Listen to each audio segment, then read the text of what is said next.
श्रीरामपुरात LPG गॅसचा काळा बाजार उघडकीस. ऑटो रिक्षातून बेकायदेशीर गॅस रिफिलिंग, 2 आरोपी ताब्यात. 1,39,00,000चा मुद्देमाल जप्त. शासनाच्या जीवनावश्यक वस्तूंशी थेट खेळ करणारा धक्कादायक प्रकार श्रीरामपूर शहरात उघडकीस आला असून घरगुती LPG गॅस सिलेंडरमधून वाहनांमध्ये बेकायदेशीररित्या गॅस रिफिलिंग करणाऱ्या टोळीवर स्थानिक गुन्हे शाखा व पुरवठा विभागाच्या संयुक्त कारवाईत मोठी कारवाई करण्यात आली आहे. या प्रकरणी 2 तरुणांना ताब्यात घेण्यात आले असून तब्बल 1,39,000 रुपयांचा मुद्देमाल जप्त करण्यात आला आहे. दिनांक 23 जानेवारी 2026 रोजी दुपारी 1 वाजता नेवासा रोडवरील कांदा मार्केट समोरील क्लासिक कूलर नावाच्या दुकानाजवळ ही कारवाई करण्यात आली. स्थानिक गुन्हे शाखेचे पोलीस उपनिरीक्षक संदीप मुरकुटे यांना मिळालेल्या गोपनीय माहितीनुसार ही छापेमारी राबवण्यात आली. कारवाई दरम्यान पुरवठा निरीक्षक सुहास उत्तम पुजारी यांची उपस्थिती होती. छाप्यात घटनास्थळी काळी पिवळी auto rickshaw number MS 17Q0942 उभी असून त्यातून थेट LPG गॅस वाहनांमध्ये भरला जात असल्याचे आढळून आले.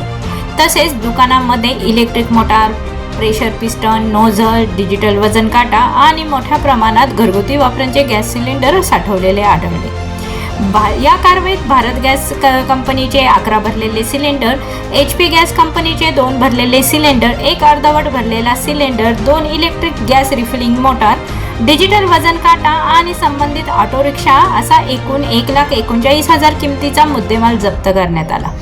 ताब्यात घेण्यात आलेल्या आरोपींची नावे सलमान रशीद पठाण वय वर्ष 28 राहणार मिल्लतनगर श्रीरामपूर, लुकमान अमजद पठाण वय वर्ष 24 राहणार बजरंग चौक श्रीरामपूर अशी असून दोघांकडेही गॅस साठवणूक किंवा रिफिलिंगसाठी कोणताही वैध परवाना नसल्याचे निष्पन्न झाले आहे.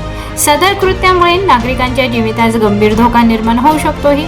हे माहिती असतानाही आरोपी बिनधास्तपणे काळा बाजार करत असल्याचे स्पष्ट झाले आहे. या प्रकरणी आरोपी विरोधात भारतीय न्याय संहिता कलम 125, 287, 288 तसेच जीवनावश्यक वस्तू कायदा 1955 चे कलम 3 व 7 अन्वये गुन्हा नोंदवण्यात आला आहे. दरम्यान शहरात अशा प्रकारे सुरू असलेल्या बेकायदेशीर गॅस रिफिलिंग रॅकेटवर पुढील कारवाई होणार का, याकडे नागरिकांचे लक्ष लागले आहे. प्रशासनाने कठोर पावले उचलण्याची मागणी होत आहे.